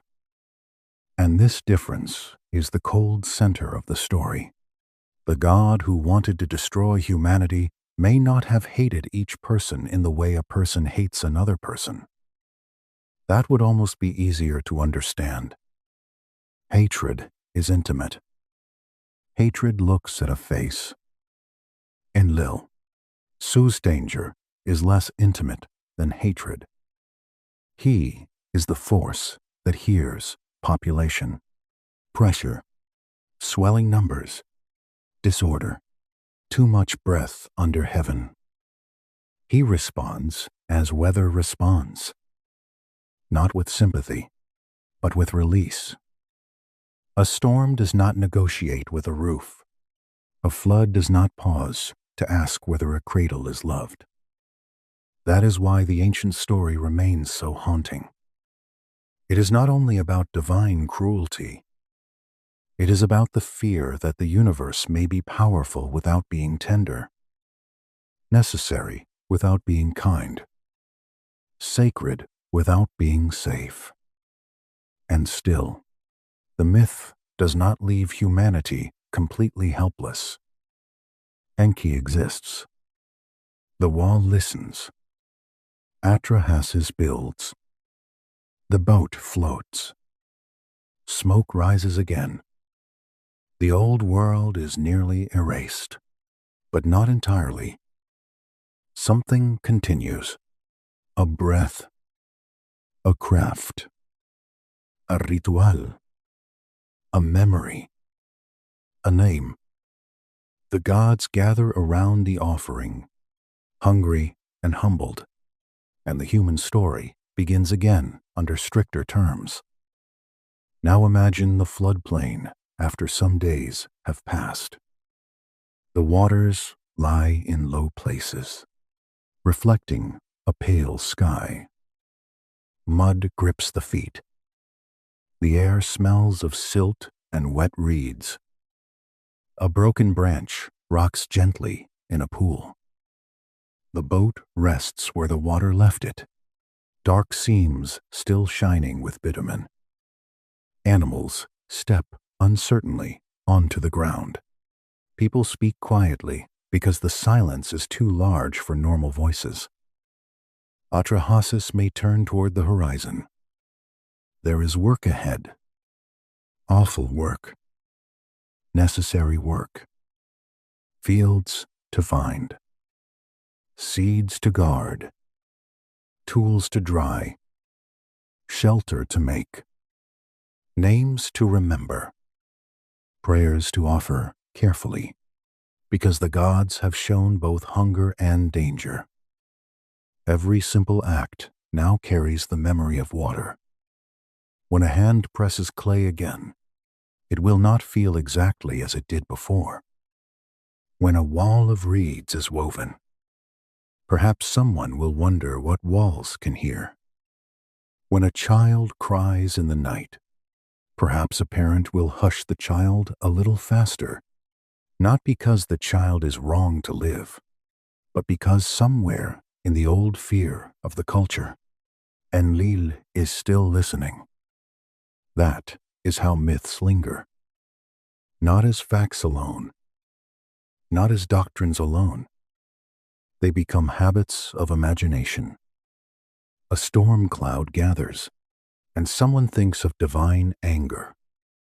A floodline stains a wall, and someone remembers the time the gods sought silence. A scribe presses a sign for water into clay, and the old story trembles beneath his hand. Enlil does not disappear after the flood. He remains the lord of wind and authority, the god of Nippur, the one whose breath moves between blessing and destruction. Kings will still seek him. Priests will still serve him. Hymns will still praise him. People will still fear him, because fear and worship were never far apart in that world. The city will rise again in memory. The temple will stand in sacred imagination. The wind will continue to move through corridors. And beneath that wind, human beings will continue making the dangerous sound that began the whole tragedy. Breathing. After the waters lowered, Enlil did not vanish from the story. That is what makes him so unsettling. A storm may pass. A river may return to its banks. A frightened family may step out from a sealed boat and touch the wet earth again. But the God who chose the flood remains in the air. He is in the silence after disaster. He is in the breath people take more carefully afterward. He is in the old fear that the world above may be listening. Atrahasis survived, but survival was not triumph. It was a small flame held in shaking hands. Imagine him walking across the softened ground after the flood. The mud holds his sandals for a moment, then lets them go with a quiet sound. Around him, the world is not the world he knew. Reeds are bent flat. Clay walls have slumped into the earth.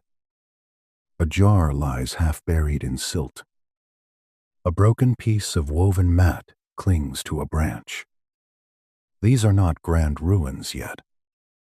They are ordinary things, made strange by loss. This is the silence Enlil wanted.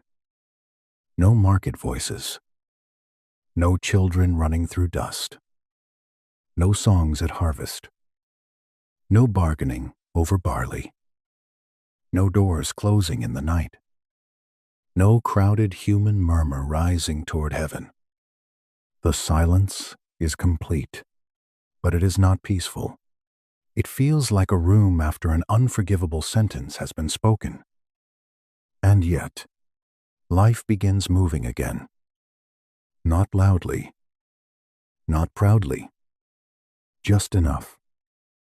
A craftsman tests a piece of wood. A farmer checks the saved seed.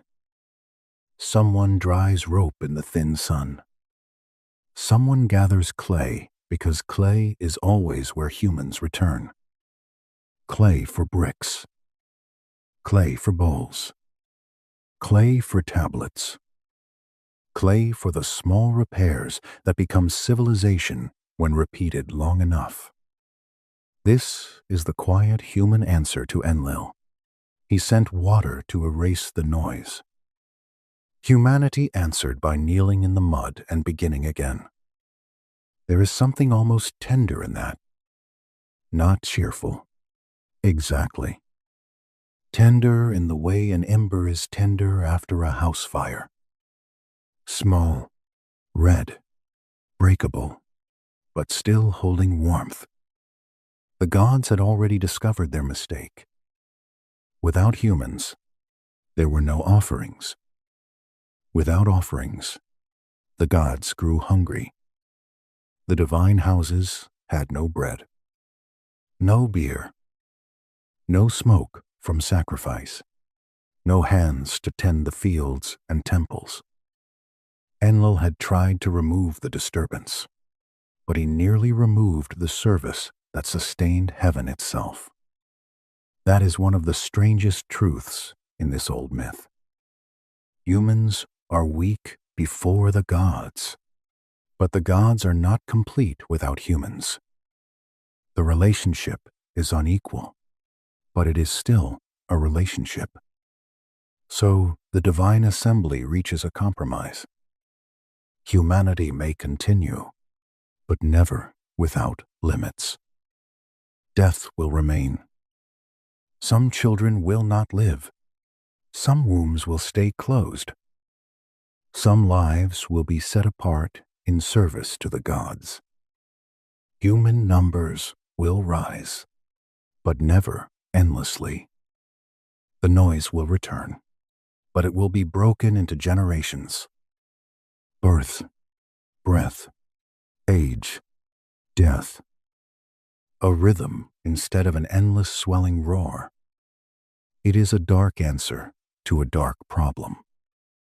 The myth does not say suffering is fair. It says suffering becomes part of the arrangement after the flood.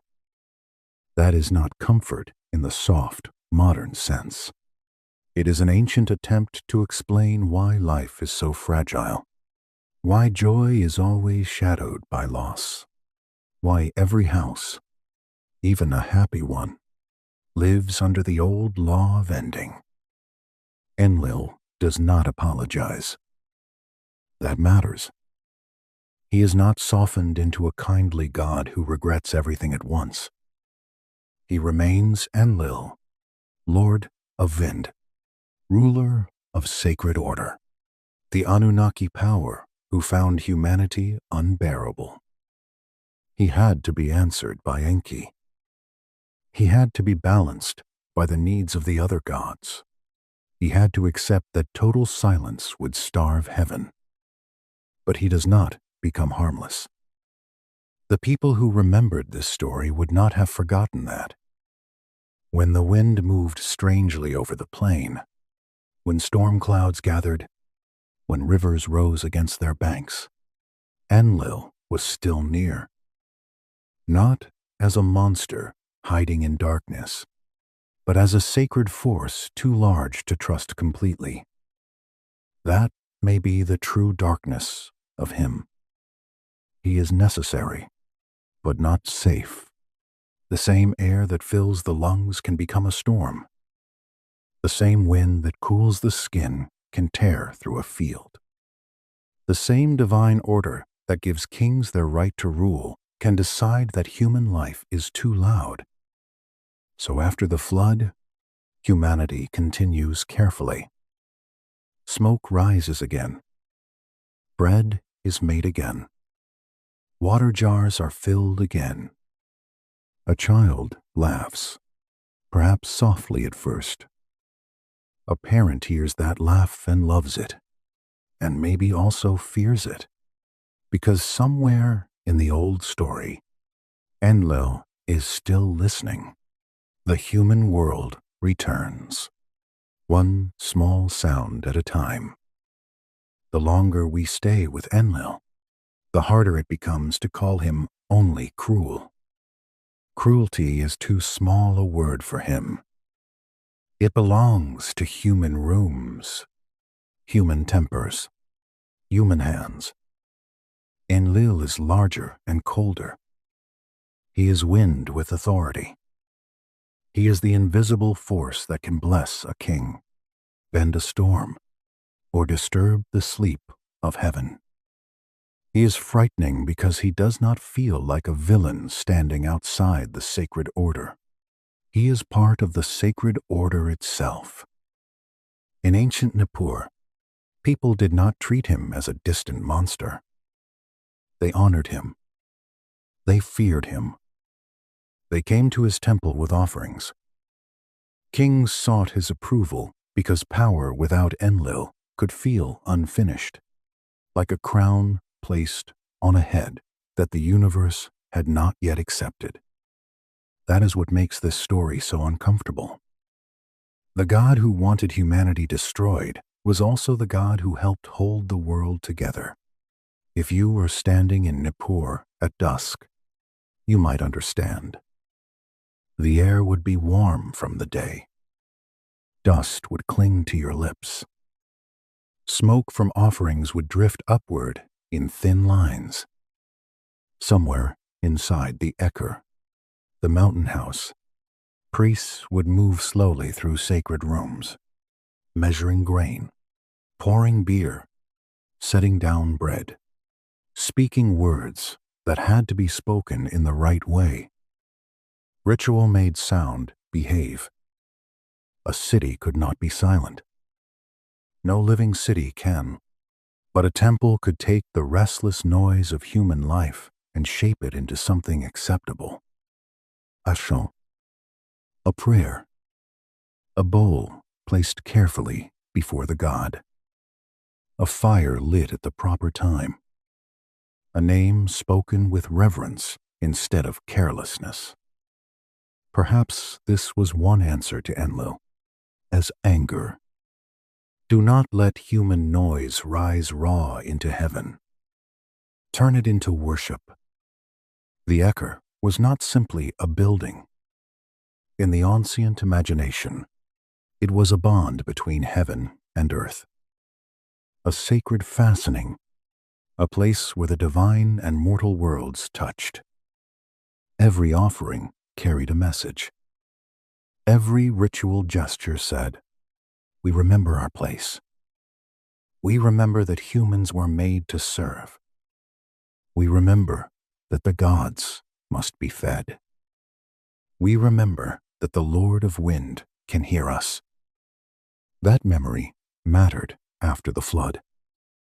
The flood had shown what happened when the relationship broke. Enlil wanted silence, but silence brought hunger to the gods. Humans needed divine favor. In fact, the gods needed human service. The myth does not make the bond equal. It is not equal at all. But it does make the bond real. That is why Enki, the act, was so important. He did not defeat Enlil with strength. He did not gather an army.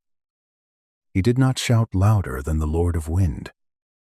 He found an opening, a tiny one, a reed wall, a whisper, a way to keep an oath in words while breaking its deadly intention. I have always liked that detail. It feels almost too clever, almost like divine mischief. Except the stakes are the survival of humanity. Enki speaks to a wall, and Atrahasis hears. The future of the human species passes through reeds. A small opening saves the world.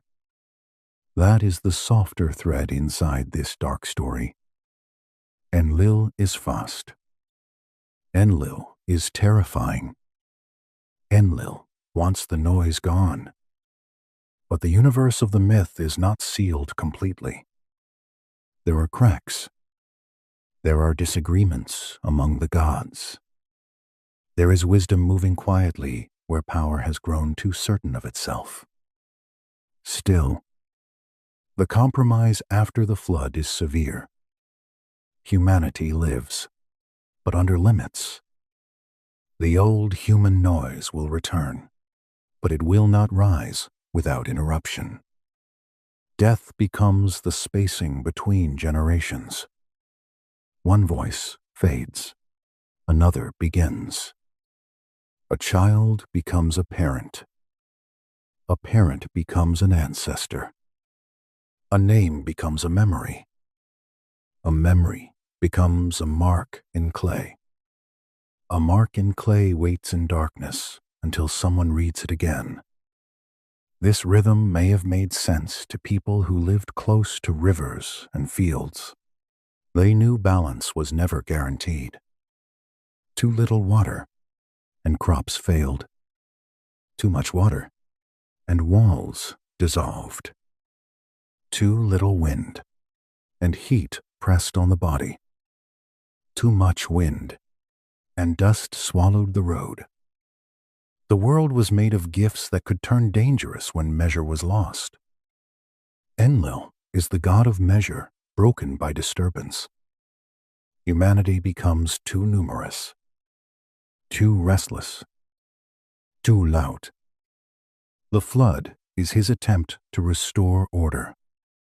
And that is more frightening than rage. Rage burns hot and passes. Order can be cold. Order can count. Order can decide that the living must be reduced so that the system may rest. The old scribes preserved this carefully. They copied the story onto clay. They copied Enlil, sleeplessness. They copied the plague, the drought, the flood, the warning, the boat, the offering, the hungry gods. Perhaps some copied it as schoolwork, with tired hands and wandering thoughts. Perhaps one young scribe pressed the signs into clay while thinking more about dinner than apocalypse. That is human too. Even the memory of divine destruction survives through ordinary labor. A reed stylus, damp clay. A teacher's voice. A student, Sehant. One line after another. Enlil wanted silence, but the scribes kept making marks. And because of them, the story still breathes. It breathes in museum rooms, where broken tablets rest behind glass. It breathes in translations, in footnotes, in quiet, nighttime retellings like this one. It breathes whenever someone asks why an ancient god of the Anunnaki would look at humanity and choose destruction. The answer remains disturbing. Because we were alive too loudly. Because the created workers became a world. Because Enlil heard not one child, not one mother, not one tired farmer, but the total clamor of the species. And from that height, the human voice became noise. Later flood stories would give the waters different meanings. That is natural. Stories travel like rivers. They gather silt from every land they cross. They change color. They deepen in some places and split in others. A warning, a boat, animals, a survivor, a sacrifice after the waters fall. These images return in more than one tradition, but the heart of each story is not the same. In the Atrahasis story, the heart is Enlil, not the boat, not even the flood. Enlil, the Anunnaki god who wanted humanity gone because the world below had become too loud. That motive is what makes this version feel so ancient and so cold. In later traditions, many listeners expect a moral charge. Humanity has become wicked. The flood is judgment. The waters answer corruption. But here, the first wound is not framed that way. The problem is clamor, disturbance, too much human life rising into divine hearing. Some scholars argue that this noise may mean more than sound. It may suggest disorder, rebellion, overpopulation, or the pressure of growing cities. That may be true. Ancient words often carry several shadows at once. Still, the image the story gives us is clear enough to haunt the mind. Enlil cannot sleep.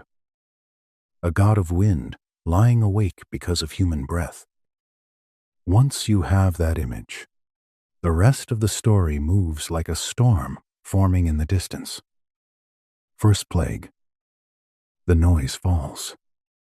Then humanity returns. Then drought.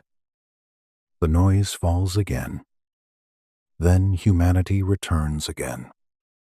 Each recovery proves that human life is stubborn. Each return irritates Enlil more deeply. At last, he chooses flood, the silence that does not leave room for recovery. That is why Atrahasis matters. He is not stronger than Enlil. He is not a warrior who fights the storm. He survives because he listens. Wisdom, in this myth, is not a shining crown. It is attention. It is the ability to hear the quiet warning before the sky changes. Enki speaks to the reed wall. Atrahasis hears. The boat begins. There is something deeply human about that.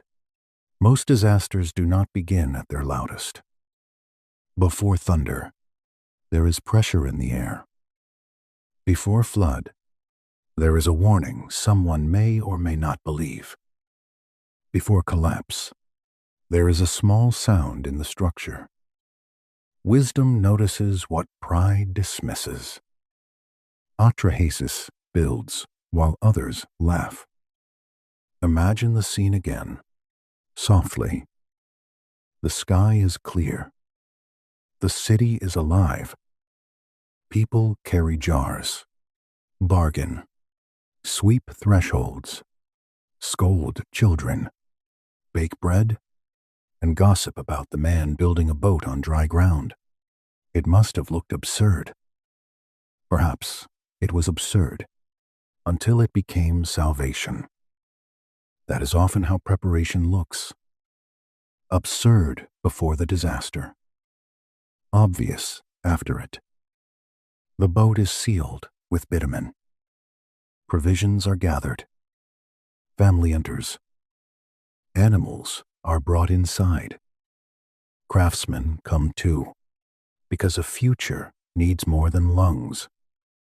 It needs hands that know how to repair, plant, shape, measure, and remember. The last opening is closed. The storm begins.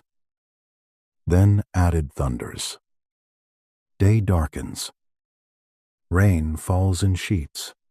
Rivers climb from their beds. The city loses its edges. Roads become streams. Courtyards become pools. Walls soften. The world made from clay begins returning to clay under the force of water. Inside the boat, the sound is different. Wood creaks. Animals breathe. People whisper. Rain strikes above and around them until it seems there is no outside left. Only water and waiting. Atrahasis can no longer see the city. He can only feel the vessel lift and understand that the ground has gone. This is Enlil, wish becoming real. The human world grows quiet. No market. No song. No child calling from a roof. No grinding stone at dawn. Only rain, water, thunder, and the sealed breath of those hidden inside the boat. But the silence is not what the gods imagined. Without humans, there are no offerings. No bread for the divine houses. No beer poured. No smoke rising. no temples tended. The gods begin to hunger. This is one of the great reversals of the myth. Enlil can drown humanity, but heaven cannot enjoy a world without human service. When the waters fall and Atrahasis offers sacrifice, the gods gather around the smoke like flies. It is an undignified image, and that is why it is unforgettable. The gods are powerful, but needy, sacred, but dependent. Enlil, let's attempt to solve the problem of noise, nearly destroys the system that feeds the gods themselves. So the flood becomes more than punishment. It becomes a lesson for heaven. The gods learn that human life is troublesome, but necessary. Noisy, but useful. Fragile, but essential to the order they enjoy. Humanity must not multiply without limit, but humanity must not vanish either. That is the uneasy balance after the flood. Enlil, silence cannot be allowed to win completely. Enki, let's whisper, cannot restore innocence completely. Atrahasis survives, but survival comes with mortality. The human story continues, but under a shadow, every new city will carry the memory of water. Every offering will rise into air, once ruled by a god who tried to make the world quiet forever. And every breath will be a small reminder that Enlil did not get everything he wanted. The ending of the Atrahasis story is not a bright victory. It is quieter than that. Humanity is not crowned. Enlil is not overthrown. The gods do not gather to promise that nothing terrible will ever happen again. The flood recedes. The offering rises. The gods return to the scent of human service, and a new arrangement settles over the world like dust after wind. Humans may continue, but they will continue with limits. That is the final shape of the myth. Not total destruction, not complete mercy. A compromise. A world where human life goes on, but never without death beside it. A world where birth is precious because it is uncertain. A world where cities rise because people are stubborn, and fall because time is stronger. A world where the gods are powerful, hungry, divided, and not always kind. This may sound bleak, but it has an ancient honesty. The people who told this story lived close to forces they could not command. They knew that water could be blessing or disaster. They knew that wind could cool the skin or break the field. They knew that clay could become a house, a bowl, a tablet, or a rhyme. They did not need a myth that pretended the world was safe.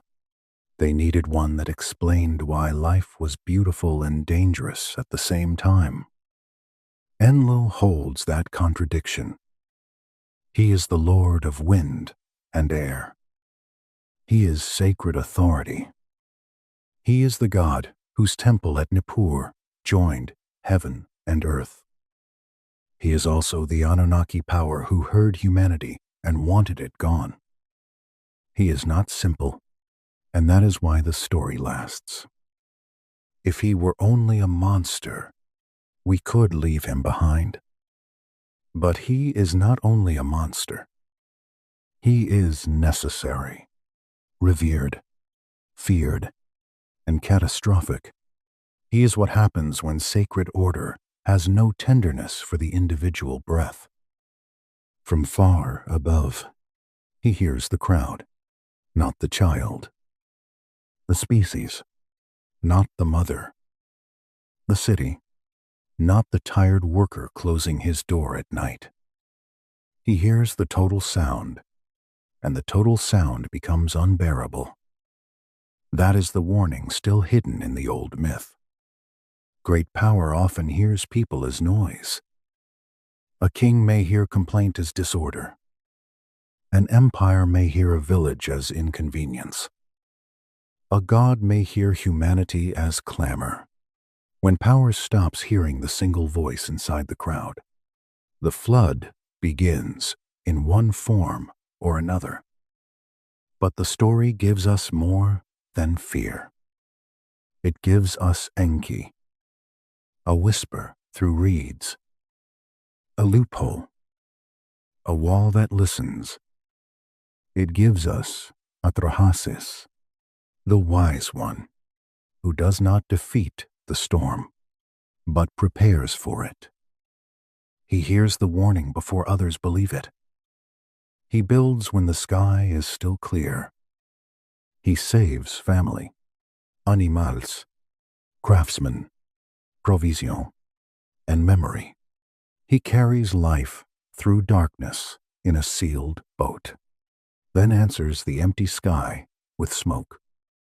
That is not heroic in the loud way. It is better than loud.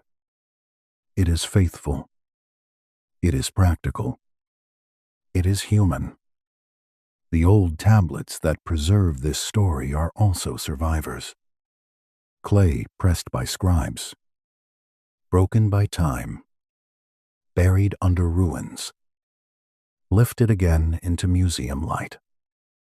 They are small, but they carry an enormous night inside them. Enlil wanted human noise silenced, yet human marks on clay kept speaking long after kings and cities became dust. There is a gentle irony in that. The god of wind sought silence. The clay remembered. And now, after thousands of years, the story can be heard again in a quiet room, beside an imagined fire, by someone far from ancient Nippur, breathing softly in the dark. Think of the elements one last time. Clay forms the human body. Water brings the flood. Air belongs to Enlil. Fire rises in the offering. Smoke carries the fragile bond between heaven and earth. The whole myth is made from things you can almost touch. Wet earth, cold water, moving wind, warm flame. A little water feeds the field. Too much water erases it. A little wind cools the skin. Too much wind breaks the wall. A little human sound is life. Too much human sound, to Enlil, became a reason for annihilation. That is the terrible balance. But tonight, let the story stay where it belongs. Far back in the clay dark, let Enlil remain in the ruins of Nippur, where wind moves through broken walls. Let Enki lean close to the reed wall. Let Atrahasis keep building, patient and afraid, with black pitch on his hands and hope he cannot fully explain. Let the flood remain inside the old words. Here, there is only the small room, the low fire, the quiet breath. The ancient gods can rest now. The river can stay in its channel. The wind can pass over the roof and continue into darkness. And you do not need to carry the whole old world. Only one breath, then another. Good night.